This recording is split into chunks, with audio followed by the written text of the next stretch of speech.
Nota nada más en nuestra agenda que el próximo viernes 5 de septiembre la gente de APRESID, de la Asociación Argentina de Productores en Siembra Directa, capítulo Necochea, armaron esta charla que se llama Y Ahora. Es una jornada que busca abrir un espacio de reflexión y conversación entre productores agropecuarios, profesionales, estudiantes y la comunidad en general, bueno, partiendo desde la producción de alimentos y los desafíos del campo, avanzando hacia las preguntas que nos atraviesan a todos con la aparición de la inteligencia artificial.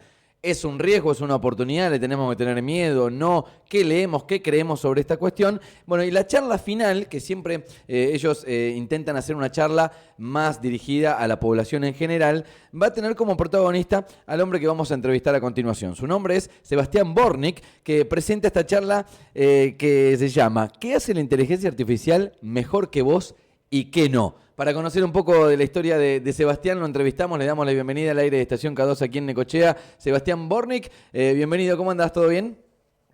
Hola, ¿cómo están? Un gustazo estar al habla con ustedes. Bueno, el placer es nuestro, gracias por atendernos en esta mañana y por supuesto que esta charla no va a tener un ánimo de spoiler, sino de conocerte un poco, de saber, bueno, yo le voy a ir contando algunos datos a la gente. Sebastián se dedica hace muchísimo tiempo a cuestiones de ciberseguridad, ha sido speaker en, no sé, en TEDx, Río de la Plata, contando un poco cuestiones del grooming, siempre relacionado a la tecnología. Y la primera que quiero hacer para conocerte un poco más, Sebastián, es ¿desde cuándo fue esto? ¿Lo sentiste que fue desde pequeño? Digo, después terminás estudiando en Rosario, ¿no? Pero ¿cuándo arranca todo esto? No, vamos a que justo recién vengo de una actividad con un colegio de Tigre, Sí. que estuve charlando hasta hace 20 minutos con los alumnos. Le dije, me tengo que ir porque tuve una nota en la radio, y les contaba que cuando yo tenía la edad de ellos, cuando yo terminé la secundaria, me gustaban 3 carreras: ciencia de la educación, periodismo y ingeniería en sistemas. Ok.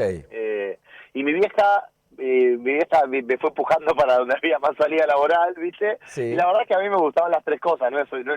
Estoy lejos de ser el caso que estudié algo que no le gustaba por presión familiar, pero ante mis pasiones sí hubo algo de, anda por ahí, deja hinchar, ¿viste? Bien, pero bueno, mis amigos periodistas siempre me gastan y me dicen, hiciste bien, Sí. que tengo muchos amigos periodistas a esta altura, después de 15 años hablando con los medios, pero la realidad es que después, bueno, yo estudié informática y me dediqué a la tecnología. Además que ya el segundo año de facultad me enganché con todo lo que era la ciberseguridad y laburé gran parte de mi carrera en eso. Pero bueno, en ese camino pude, algo parte de los tiempos que corren, quizás un poco hasta va a salir algo de esto en la charla, pude reencauzar mi base tecnológica con mis otras 2 pasiones, que era la comunicación y la educación. Y ya, yo empecé a dar charlas en el año 2008, o sea, ya estoy viejo, ya hace más de 15 años que hago esto. Y de a poco me fui convirtiendo en esto, que ahí me amigué con la palabra. Al principio me costaba más, como buen nerd, que es hacer divulgación y comunicar, y fui expandiendo mis temáticas a partir de que uno estudia y va encontrando nuevos espacios, en donde siempre, partiendo de la ciberseguridad, hoy amplié mis charlas y mis contenidos a un poco pensar la tecnología y pensar cómo impacta en nuestras vidas, ¿no? Entré por acá por el lado del impacto más de la seguridad, pero me interesa entender cada vez que aparece una nueva tecnología cómo la podemos usar bien o cómo la podemos usar mal, o cómo nos puede hacer daño o cómo nos puede generar un beneficio. Y bueno, en ese recorrido es en el que estoy, ¿no? ¿Sabes qué? Estaba pensando, digo, mirá cómo unió todo lo que le gustaba, porque, a ver, les cuento sobre Sebastián, que ha escrito libros. Por ejemplo, uno de los más llamativos se llama Guía para la crianza en un mundo digital, que está buenísimo, de eso vamos a hablar en un ratito. Bueno, haces notas continuamente, pararte en el escenario frente a la gente. Digo, no es muy común para alguien que estudia informática poder afrontar al público con la soltura que vos lo haces. No, total, y la verdad que es increíble. Bueno, no sé si se acuerdan de esa famosa charla de Steve Jobs en Stanford, que él plantea que los puntos se conectan para atrás, y ahora lo miro para atrás y tiene mucha lógica lo que pasó, pero nunca hubiera sido incapaz de predecirlo y de pensar que esto iba a terminar así. Pero la realidad es que no fue más que, como decíamos recién, juntar las cosas que me apasionan, y a mí me gusta, amo la tecnología, pero desde el minuto 1 que empecé a estudiar nunca me visualicé como esa persona sentada todo el día en la computadora programando. Nunca me visualicé como que ese podía ser mi camino, la verdad. Sebastián, sos oriundo de Bahía Blanca, digamos aquí nomás, unos 300 kilómetros de Neco. ¿Cómo es que terminás estudiando en Rosario? ¿Por qué es? Porque uno puede imaginarse que te vas a la UBA, no sé. No estoy seguro que te quiera contar nada, te lo voy a contar. Primero... ¿Algún amor, quizás? Nada, por favor. El dato que le contaba hoy a un colega tuyo en Necochea, es que sí, me crié y veraneé toda mi vida en Montehermoso, así que salvando los 300 kilómetros de distancia, Ok. me crié con la costa bonaerense y con el mar como un lugar de apoyo y sigo veraneando ahí todos los veranos. Pues me preguntás si conozco Necochea, sí, lo conozco, pero estando a 100 kilómetros de Montehermoso y con mis abuelos que tenían un departamento frente al mar, terminé siempre en Montehermoso Claro, y claro. ese es uno de los lugares de mi vida, pero la costa y el mar son una gran parte de mi vida.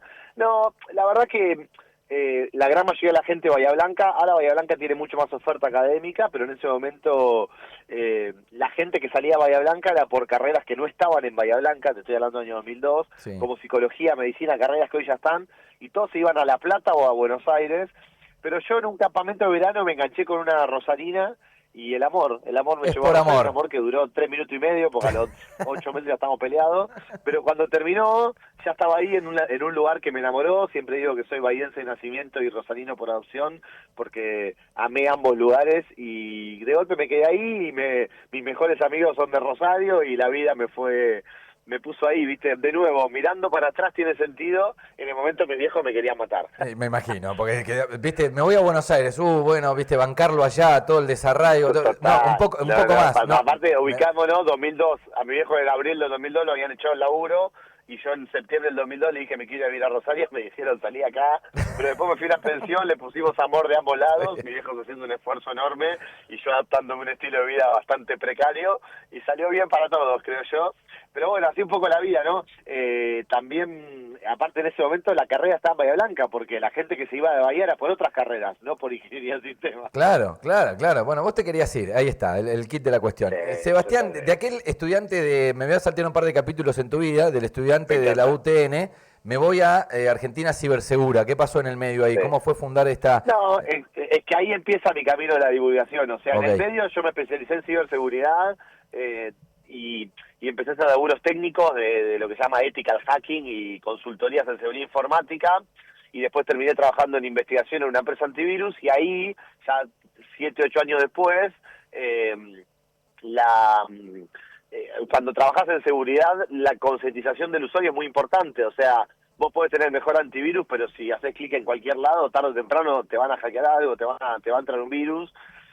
Y entonces desde ese lado empecé a dar charlas y era parte de mi trabajo, digamos. Yo trabajaba en una empresa que me llevaba y me ponía dando charlas en universidades, charlas que eran de concientización, y en ese contexto con otros colegas y otras empresas de informática sentimos que hacía falta tener una iniciativa mucho más amplia que las individuales que hacíamos cada uno de nosotros, también porque había lugares donde queríamos llegar, pero si le decíamos a una escuela queremos dar una charla sobre cómo cuidarse en Internet, para una escuela recibir a una empresa era más difícil, aparecen las suspicacias, por más que nosotros hacíamos esto por amor al arte y porque realmente las empresas donde trabajamos querían concientizar, siempre estaba la suspicacia, me van a vender algo, ok. y a partir de eso apareció la idea de hacer algo más grande que nos junte a varias personas que estábamos haciendo lo mismo de distintos lugares, en un paraguas, que terminó siendo una ONG, terminó siendo una ONG, pero no lo sabíamos cuando empezamos. Cuando empezamos era juntémonos y busquemos un nombre, y de golpe terminé siendo el cofundador y el presidente de la ONG 8 años. Yo tenía 24 cuando empezamos con todo esto, así que, perdón, 25, así que fue algo que se dio también.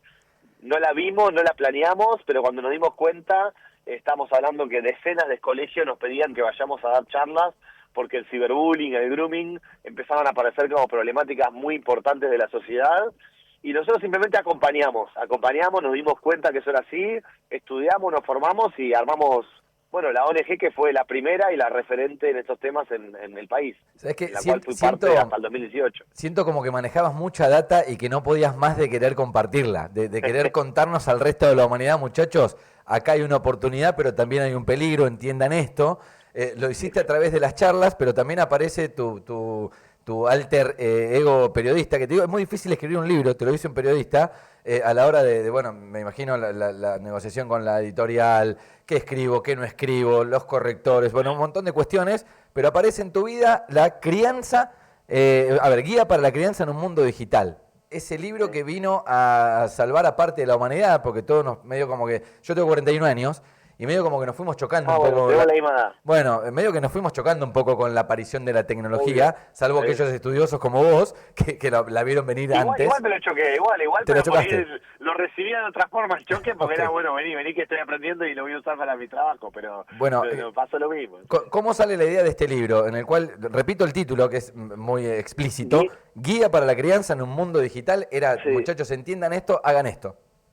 La idea es linda, sobre todo desde el lugar que vos me estás llevando la nota, que es un poco biográfica, porque a mí lo que pasó es que, eh, obviamente, con la ONG empecé a crecer, empecé a hacer cientos y cientos y cientos de charlas, literal, empecé a convertir en esto de speaker, divulgador, llamalo como quieras, Sí.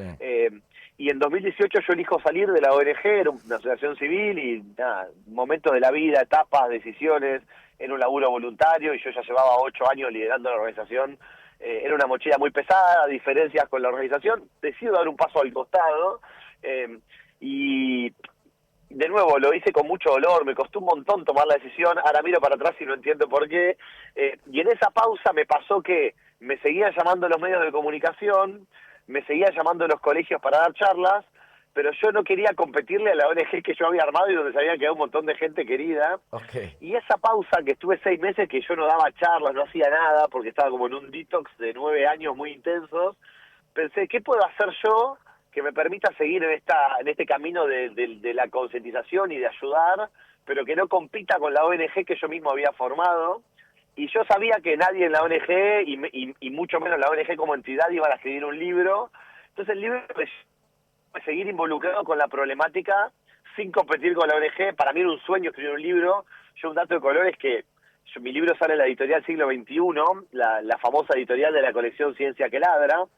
Mi libro es parte de la colección Educación que Aprende, que es una colección de educación prima hermana de esta colección famosa de ciencia de la editorial. Y yo en el año 2005 le había mandado un mail a Diego Golombek diciéndole que quería escribir un libro en la editorial. Y por suerte, Diego me contestó muy buena onda, pero yo por suerte no prosperó, porque yo lo colgué el tema, y por suerte pude escribir el libro 14 años después. Para mí era un sueño, yo soy amante de los libros. Esto que me decís vos, una amiga escritora, Martu Rúa, cuando le comenté me dijo, escribir un libro es la mejor y la peor experiencia de tu vida. Y después de hacerlo debo decir que tenía razón. Ok, ok. Me dio las mejores alegrías, me cambió la vida. A mí tener un libro en mi biblioteca que tiene mi nombre es un sueño cumplido que todavía no puedo creer, y al mismo tiempo arrancás con todo el entusiasmo y es durísimo el proceso de escribir un libro, es durísimo. Hablamos de la llegada de la tecnología respecto a quienes estudian como vos y a quienes por ahí la tenemos de costado como yo. ¿Con qué se puede comparar, Sebastián, la llegada de la tecnología y los cambios que propone la tecnología? Te escuché en una entrevista haciendo una A comparación que ver, me pareció maravillosa, hablando un poco de cómo nuestros padres, digamos los que tenemos 40, 40 y pico, podían llegar a vislumbrar, adivinar, hacer futurología de cómo podía llegar a ser nuestra adolescencia.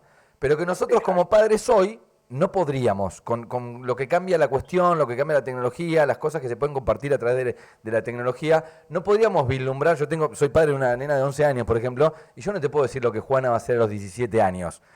No, y si te hubiera preguntado hace 10, jamás te hubieras imaginado la relación que tuviste con la tecnología hoy. Hoy, claro.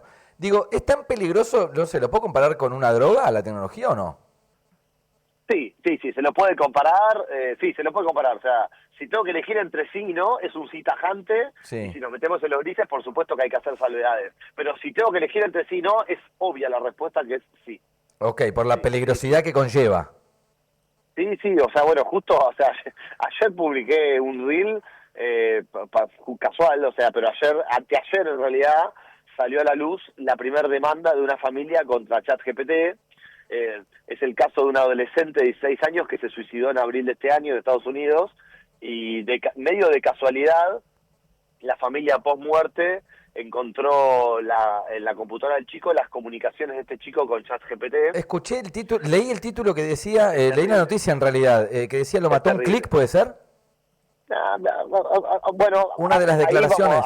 así como ahí nos metemos en peligrosidad de los títulos de algunos de tus colegas. Ok, A ok. ver, lo que es un hecho, no sé, y aparte justo esto, o sea, va a haber una vía legal donde se va a empezar a discutir, y va a haber una empresa que va a decir, este chico se hubiera suicidado igual, y un abogado que va a decir, ChatGPT lo mató. Yo creo que ninguna de las dos. Creo que es importante pensar cuáles son las responsabilidades de la tecnología. Yo no creo que a nadie lo mate un clic, pero sí me gustó el otro día una postura de una chica que ofició como consultora técnica, que trabaja en el Center of Human Technology, que es una ONG de Estados Unidos, que ella ofició como consultora técnica de la familia para armar la causa. Y un poco lo que planteaba esta chica que a mí me gustó es, la chica había leído todas las comunicaciones del chico con ChatGPT durante 8 meses, y ella planteaba que el debate acá está en si el rol de la inteligencia artificial, en este caso puntual, había sido neutro, es decir, o había sido de maximizar una situación. Y hay bastante, la información que tenemos hoy, que es parcial, o sea, vale aclarar que la empresa decidió no dar declaraciones y sí tenemos un montón está toda la denuncia de la familia, con lo cual eventualmente podremos cambiar de opinión, pero hay algunos elementos bastante concretos, como que si un adolescente le pregunta a la inteligencia artificial, podría aguantar el tamaño de su cuerpo, y la inteligencia artificial, en lugar de decirle llamar a emergencias, se pone a hacer un cálculo matemático sobre cuánto peso calcula la soga, y le pregunta si quisiera recibir sugerencias sobre cómo hacer el nudo más resistente. Sí. Creo que amerita pensarnos hasta dónde la tecnología está haciendo parte o está potenciando un problema. La tecnología no causó la depresión de ese chico. No, me resulta, hace 15 años que hablo de lo malo de la tecnología y me niego a pensar a la tecnología como unicausal de cualquier cosa mala, pero sí creo que potencia muchas cosas malas que ya están pasando en la sociedad, y este que es un claro ejemplo de eso, ¿no? Bien, estás escuchando a Sebastián Bornik, me quedaría charlando horas y horas porque me interesa mucho el tema, porque la sabiduría que tenés hace que sea mucho más fluido y me voy como enterando en un lenguaje más normal de las cuestiones. Es un poco lo que venís a hacer en la charla del próximo viernes, charlar un poco de la IA en la vida diaria, de la inteligencia artificial. ¿Hace cuánto que sabes de inteligencia artificial? Mira, primero yo siempre le digo, yo soy divulgador, pero vengo del palo de la tecnología, entonces soy bastante nerd de no hablar de lo que no sabes, Sí, y algunos colegas divulgadores por ahí son un poquito menos cuidadosos. sí. Siempre digo en chiste que si te dice alguien en Argentina, te dice que es experto en inteligencia artificial, te está chamullando, porque para ser experto en algo tenés que laburar hace 10 años, de hace 10 años nadie ni sabía la palabra. Pero sí es una realidad que por mi laburo, vos esto decís que nos chocamos, yo me choqué con ChatGPT el mismo día que todos ustedes, Ok. en octubre del 22.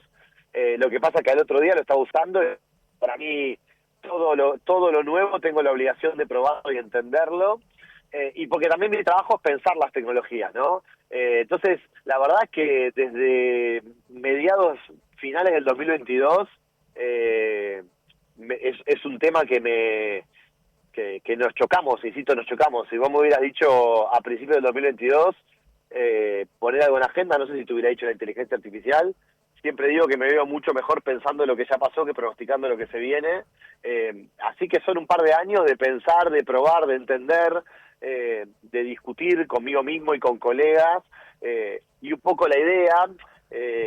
Yo es cierto que más allá del concepto de inteligencia artificial, hay una charla mía de unos meses antes que salga ChatGPT, que ya hablo de robótica y de automatización del trabajo, que en ese momento por ahí no se lo llamaba inteligencia artificial, en un evento TEDx también, con lo cual son, 3, 4 años de empezar a pensar. A mí me pasa esto, que aparece una tecnología nueva y enseguida pienso en las implicancias sociales y humanas que tiene esa tecnología, y no tanto en las implicancias tecnológicas, ¿viste? Y de eso un poco se trata la charla, ¿no? Es que está bueno. De este viejo dilema, esta vieja pelea entre si la tecnología va a superar al humano, si nos va a sacar todos los trabajos. A ver, justo el caso que te acabo de contar, los psicólogos vienen trabajando el tema de si la inteligencia artificial los puede reemplazar o no. Y hay un montón de cuestiones alrededor que me parece que son las que vamos a poner en juego la semana que viene. Por supuesto, intentando dar algunas respuestas, pero sobre todo, y me venís escuchando, me interesa mucho más ayudar a que cada uno encuentre sus respuestas, ordenando las ideas y no ser tan taxativo en las cosas que comento, porque creo que son cosas muy nuevas y que a veces cuando aparecen los tirapostas, le digo yo, Sí. nos estamos mintiendo a nosotros mismos, porque muchas cosas no tenemos la posta todavía y la estamos pensando.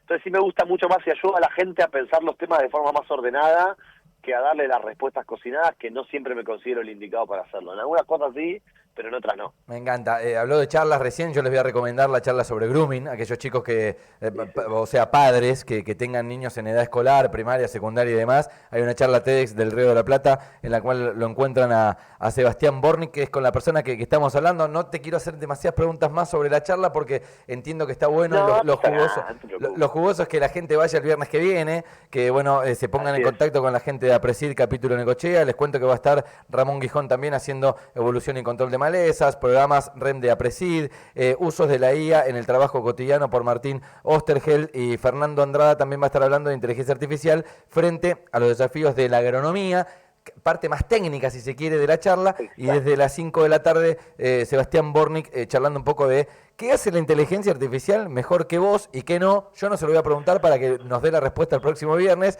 Lo que sí te quiero preguntar, una en particular, Sebastián, que Dale. es algo que me viene como atrayendo, no para generar una polémica, sino para saber de las personas que estudian estas cuestiones, qué particularidad puede llegar a tener o qué, a ver, aplicación puede llegar a tener la IA en la educación. Entiendo que viene a reemplazar un montón de cosas. Se ríe Sebastián de fondo. Es el tema del momento. Claro, no, porque, pero te digo la verdad, no es por haber leído ni papers ni nada por el estilo, sino porque me pasó en la vida personal. Charlando con un sobrino me dijo, no, pero esto te lo hace la IA. Entonces yo lo miré y le digo, pero ¿cómo? ¿Dentro del aula? Sí, sí, te lo hace la IA. Yo se lo pregunto y te lo hace. Le digo, pero ¿y ustedes en qué momento piensan en el aula? Y nada, me encontré con el Raulo de 20 años, un poco más clasicón, más orgánico, Excelente. y con el de Está 40 bien. años. Eh, Sí. Bueno, a ver, yo lo primero que pienso, como verás, soy apasionado de la educación, tengo una empresa de educación, yo tengo una empresa que le enseñamos programación y robótica a chicos y adolescentes, así que estoy muy ligado al tema y es un tema que me apasiona. Y yo pienso que la IA es la gota que rebalsó el vaso de la revolución educativa que vamos a ver los próximos años. O sea, yo creo que la IA puso en obsceno muchas cosas que ya veníamos viendo, que es que producto de otras innovaciones tecnológicas, de otros cambios sociales, de un montón de cuestiones, la educación tradicional está en jaque. ¿Tá? Y cómo evaluamos, cómo enseñamos, cómo aprendemos, cuáles son las dinámicas de la clase, cuál es el rol del docente. eh, y creo que se viene una refactorización, un cambio profundo en la educación importante en los próximos 10, 20, 30, no importa, 40 años, pero no 200.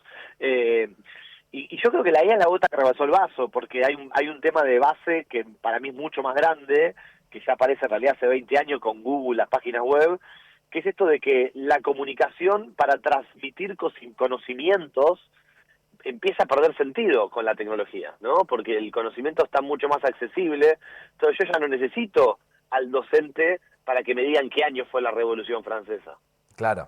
¿tá? Sí, y no No necesitas el lo apoyo de un necesito. libro quizás tampoco. Y vos tenés mi misma edad, no, claro, vos tenés la misma edad que yo, y la realidad es que en ese momento, no sé, yo fui a la secundaria en la década del 90, sí, si el docente no me contaba en qué año pasó Claro. algo, como decimos, estaban los libros, pero escolarmente, y como era mucho más fácil, mucho más rápido que te lo cuente un docente, a investigarlo vos por tu cuenta. Hoy pasa al revés, es mucho más rápido encontrar. Entonces, hay cambios sustanciales en la educación que se vienen dando y que van a ocurrir. Vos dijiste la palabra clave en el medio de tu pregunta, que es excelente, A ver, que es pensar, que es pensar. ok. La pregunta es, ¿voy a usar la inteligencia artificial para pensar menos? Tenemos un problema. ¿Tá? ¿Voy a usar la inteligencia artificial para pensar mejor o pensar más? Ahí tengo una solución. Y la inteligencia artificial hoy como está dada puede servir para las dos cosas.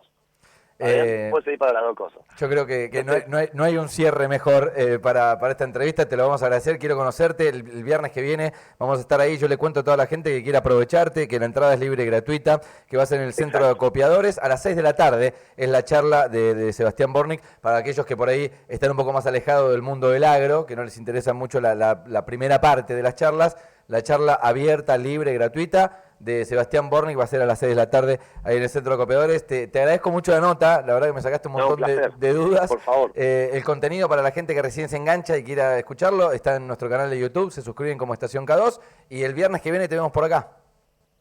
Así es, y que me gustaría reforzar esto que decís vos, el evento del sector agro, pero ellos desde el día uno que me llamaron me dijeron, el cierre del evento siempre buscamos una charla que sea abierta a la comunidad, así que a las 6 de la tarde están todos y todas invitados a ser parte de la charla, y no va a ser una charla técnica, o sea, y mucho menos del mundo del agro. Es un cierre del evento y yo agradecido a la gente de Apresid que primero que le da este espacio a la comunidad y que encima de esta oportunidad me eligieron a mí para hacerlo. Abrazo grande y gracias por la entrevista. Un abrazo enorme, chao, chao. Sebastián Bornik en el aire de K2 Radio. Interesantísimo, ¿eh? ¿Te replicó algo de lo que escuchaste en el medio de toda la entrevista, que duró poco más de 20 minutos? Bueno, tenés la oportunidad el próximo viernes, ¿sí? Conectate con la gente de Apresid Necochea. Será en el Centro de Acopedores, viernes 5 de septiembre, desde las 2 de la tarde, las charlas más técnicas. A las 6 de la tarde, Sebastián Bornik presentando esta charla que se llama ¿Qué hace la inteligencia artificial mejor que vos y qué no? Te lo cuenta él. La entrevista del día fue presentada